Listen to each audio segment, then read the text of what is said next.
ravi à tous de nous rejoindre sur nos antennes, ce plateau des questions d'actualité qui a l'honneur de recevoir Anne Massengou. Bienvenue à vous, vous êtes femme leader et actrice politique. Nous parlons du mois dédié aux droits des femmes. C'est cette lutte menée depuis les années 1911 par la militante Clara Zetkin en Allemagne. Sa lutte qui a été reconnue en 1977 par l'ONU. Et à ce jour, plusieurs années après cette lutte pour les droits des femmes, comment évaluez-vous les résultats et qu'est-ce qui reste à améliorer comme défi en RDC, mais aussi ailleurs? D'accord. Merci beaucoup, Monsieur Billy, pour l'invitation et pour ce temps. J'apprécie. Alors, il faut dire qu'il y a une grande évolution. Il y a une nette évolution par rapport à cette lutte et qui est très très palpable. Nous l'avons vécu même lors de du mois, on va dire du mois de la femme aujourd'hui. Okay. Au départ, c'était juste une journée. Bientôt, on va dire que ça sera sur toute l'année où on va se rappeler de la femme, on va se rappeler de ses droits et tout. Mais nous avons vu en tout cas une nette évolution de tous les deux côtés. Du côté des hommes qui soutiennent aujourd'hui les femmes qui, à l'époque, étaient en quelque sorte à la base de ces mécontentements ou de ces droits en fait, qui étaient bafoués. Est-ce qu'il y a eu une compréhension maintenant de cette lutte? Il y a un bon regard porté sur la lutte ou bien il y a encore il y aura toujours à faire, il y aura toujours à améliorer. Il y a ceux qui ne veulent pas comprendre, ceux qui auront du mal à comprendre. Et il y a aussi ceux qui comprennent déjà, à l'exemple du chef de l'État qui a donné un vrai coup de pouce aux femmes en nommant premièrement une femme à la tête du gouvernement. Ça a vraiment été un coup de pouce qui a réveillé plusieurs femmes et se dire que voilà, c'est pas impossible qu'on arrive au sommet parce que c'était ça la crainte, que ce soit au niveau national ou international. Les postes clés, les postes de haute responsabilité sont souvent donnés aux hommes et tout. Mais aujourd'hui, aujourd'hui on a même des chefs de l'État qui sont femmes. Donc à voir tout ça, on se dit que la lutte a vraiment évolué et nous ne sommes plus comme c'était en 1911 en tout cas. Voilà, il y a une nette évolution. Vous notez ici une différence, mais quand même cette évolution, c'est quelques femmes qui se distinguent tout simplement. Ce n'est pas un grand nombre. Or, nous savons que la société est constituée en majorité bien sûr des jeunes, mais parlant des genres, ce sont des femmes qui sont nombreuses sur les près de 9 milliards de personnes sur la planète. Aujourd'hui, vous citez quelques femmes qui se sont distinguées, qui ont occupé des postes, des responsabilités dans cette sphère décisionnelle, mais elles sont à compter au bout du doigt. C'est quoi? Qu'est-ce qui fait qu'elles ne soient pas nombreuses? Vous savez, la lutte ne va pas se terminer en un jour. On va continuer à lutter, on va continuer à sensibiliser parce que dans cette lutte, il y a un point qui est principal, c'est la sensibilisation. Et comme on le dit souvent, j'aime bien cette expression, cet adage qui dit éduquer une femme, c'est éduquer toute une nation. Ce n'est pas éduquer juste la femme professionnelle ou la femme qui va à l'école, mais c'est éduquer toute une femme. Et donc cette sensibilisation va aller au-delà des professionnels. Ça va aussi au niveau des femmes qui sont à la maison. Donc c'est vraiment une lutte que nous avons pour faire mais déjà, comment circonscrire la lutte? C'est quoi son objectif en soi pour mieux comprendre? Son objectif, c'est de montrer ou de démontrer à la jeune fille ou à la fille qu'elle a des droits, donc elle est libre des choix à faire, des choix à porter sur sa personne, des choix à porter sur le travail qu'elle veut faire. Elle est libre de faire ses choix. Et même avant, elle était toujours libre. Hein. Non, il y avait quand même des restrictions par rapport à la culture, par rapport au concept, par rapport à différents pays. Il y avait certaines, même par rapport aux réalités dans les entreprises, il y avait certaines restrictions. Il y avait puisque vous évoquez la culture, est-ce que cette lutte serait aux antipodes de certaines cultures ou en pleine guerre avec les cultures, cette lutte?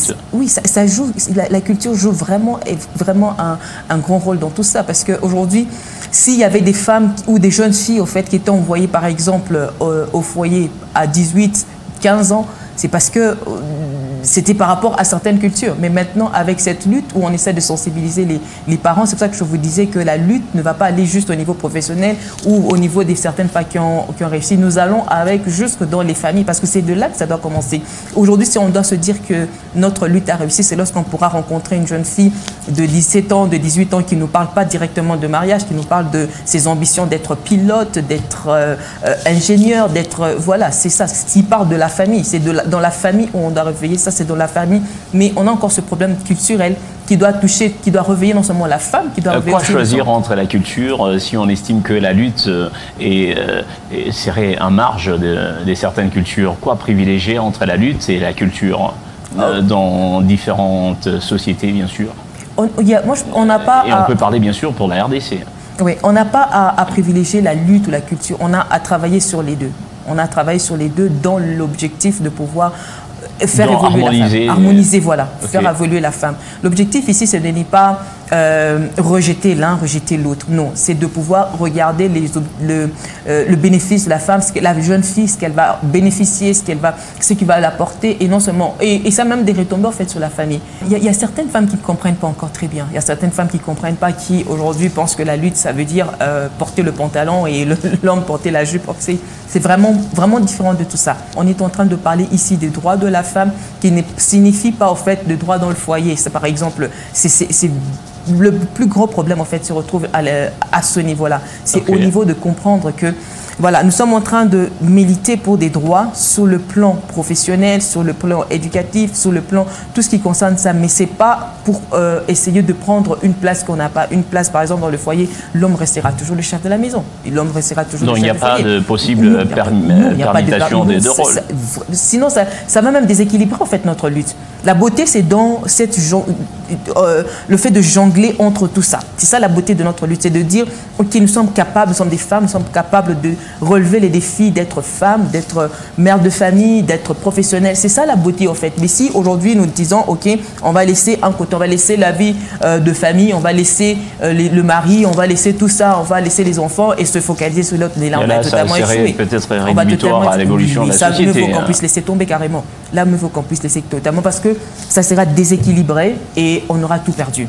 Donc on doit effectivement comprendre que la lutte dont nous parlons n'est pas une lutte pour avoir de positionnement entre l'homme et la femme dans la vie sociétale, mais c'est une lutte plutôt dans la vie professionnelle, c'est justement ça. Et une autre question de l'opinion publique, est-ce que cette lutte laisserait le vide dans la société quand la femme travaille aujourd'hui, parce qu'elle réclame cette égalité souvent sur le plan professionnel? Or, sur le plan professionnel, c'est que elle qui était hier au foyer, entrant comme gardienne du foyer, est-ce que ça laisserait un vide au foyer? C'est la question de l'opinion publique. C'est vrai que ça ne sera pas de la même manière comme une femme au foyer, mais tout est question de planification. On part sur des objectifs et on part sur un travail communautaire. C'est là qu'on demande aussi la masculinité positive entre l'homme et la femme. On doit finalement essayer de trouver un point commun. Oui, au pays, il y a déjà ces actions en faveur de la masculinité positive. Oui, il y a des actions comme ça. Donc, on doit essayer de trouver en fait un point commun pour essayer de faire avancer ça. Sinon, si on laissait la femme se débrouiller toute seule, ça serait compliqué. On doit essayer juste de planifier. C'est ça l'objectif aussi, parce que beaucoup de femmes parlent de l'autonomisation de la femme et de la jeune fille. En fait, c'est là qu'on dit que c'est très très mal compris. C'est vrai que tu ne dépends pas en termes... je pense que cette dépendance devrait être plus au niveau, on va dire, psychologique, émotionnel. Bref, c'est quelque chose de se dire, voilà, j'apporte ou je suis utile à la société. Ce n'est pas en termes du fait de se dire, voilà, je peux faire tout par moi-même. Parce que même quand nous gagnons de notre propre argent, même lorsque tu peux te débrouiller, avoir quelque chose, tu travailles quelque part, mais après, tu rentres avec à la maison et vous tous ensemble, vous pouvez décider sur le budget. Ce n'est pas que je me dis, voilà, c'est mon argent, j'ai gagné, je fais ce que je veux. Non, là, c'est vraiment compliqué. Là, c'est vraiment compliqué. C'est vraiment pas ça qu'on veut. C'est vraiment, moi, je n'encourage pas du tout cette démarche-là. J'encourage la démarche d'autonomisation. Ça veut dire, je suis en fait mentalement, psychologiquement libre de me dire, voilà, je suis utile. Voilà, je suis utile. Cette autonomisation doit nous rendre juste utile dans le foyer, utile dans la maison. Je peux aussi apporter quelque chose et ça apporte un équilibre. Si du côté de l'homme, ça basculait un tout petit peu, de mon côté, ça peut apporter. C'est cette autonomisation-là. Mais après, ce n'est pas dans le sens... Peut-être pour les jeunes filles.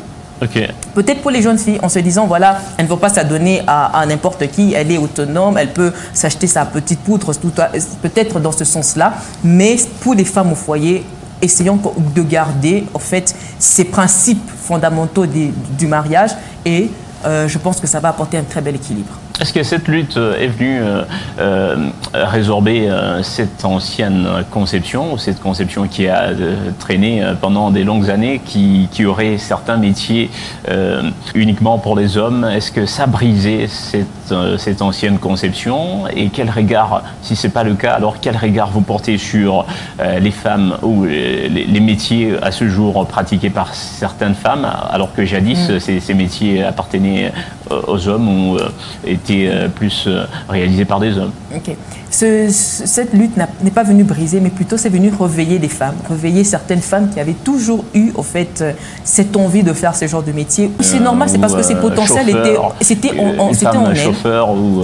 Oui, c'est tout à fait normal, évidemment. On n'était pas habitué à ça, on avait des préjugés par rapport à tout ça. Oui, la femme, elle n'est pas très forte physiquement et tout, mais ce qui n'est pas du tout vrai par rapport à chaque femme. Imaginez une femme en train de décharger des sacs de ciment dans un track, ainsi de suite, parce qu'elle réclame l'égalité des chances sur le plan professionnel. Or, ici, elle a embrassé un métier d'ingénierie, par exemple, et où vous avez des ingénieurs en construction en train de décharger les sacs de ciment. Quel regard la société peut avoir? C'est tout à fait normal. Il ne faut pas juger négativement. Ça ne serait pas interprété comme de l'exploitation.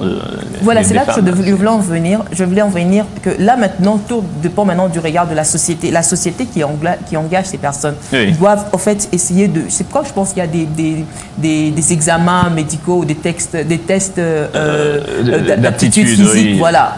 Et donc, à partir de ces tests, on peut se dire, bon, pour elle, oui, ou pour elle, non. C'est tout ça. La grande question est si la société aujourd'hui, en RDC et ailleurs, est prête à porter un regard positif sur une femme qui embrasse un métier jadis reconnu aux hommes. Oui, il faut regarder ça positivement. Il faut l'encourager, il faut envoyer, mais toujours en essayant d'évaluer en fait ce travail. Elles sont à compter au bout du doigt déjà pour un métier qui semble être noble. Par exemple, prenons un domaine qui semble être noble, celui de la politique en RDC. Nous avons vu des femmes postuler, mais elles sont encore moins nombreuses à l'Assemblée. Vous avez peu qui les votent. Déjà pour un métier qui semble noble, un domaine qui semble noble, il y a peu de femmes qui accèdent. Alors pour des métiers qui ne sont pas, pour un métier qui n'est pas trivial, qui n'est pas ordinaire, qui sort des... Voilà. Non, mais c'est ça, il faut toujours qu'on continue à sensibiliser. Que celles qui travaillent déjà en fait, dans ces métiers-là essaient de rencontrer en fait, du monde. C'est comme on a vu le mois dernier, au mois de mars, qu'il y a eu beaucoup de conférences où, par exemple, des femmes militaires, j'ai participé à une conférence avec des femmes militaires qui ont essayé d'expliquer ce qu'elles étaient en train de faire, bien qu'elles ont essayé de montrer en fait, les difficultés qu'ils rencontraient, qui sont en fait les mêmes que les hommes rencontraient, mais elles se donnent, elles sont fortes, elles sont au front en fait, mais ça ne les a pas limitées. Donc, moi, je pense qu'à ce niveau, c'est la sensibilisation qui va continuer. La sensibilisation par les personnes qui vivent déjà de ces métiers-là pour expliquer que voilà, c'est possible de le faire. Et puis aussi, dans les écoles, les centres qui forment des personnes dans ces métiers-là, qui peuvent aussi sensibiliser pour montrer en fait l'importance. Ce n'est pas penser que, voilà, si je vais dans tel domaine ou si je me lance professionnellement, je vais perdre des valeurs, on va me prendre comme ceci, il y a tous ces préjugés, on va me considérer comme cela, Non, garde tes valeurs, travaille dans la loyauté, travaille dans l'intégrité, travaille dans le respect, dans la vérité, dans la vie, dans la foi. Le respect, c'est très important. On finit avec cette dernière question. Est-ce qu'il y a l'espoir aujourd'hui de mener cette lutte sans que la société soit désorientée dans son fonctionnement?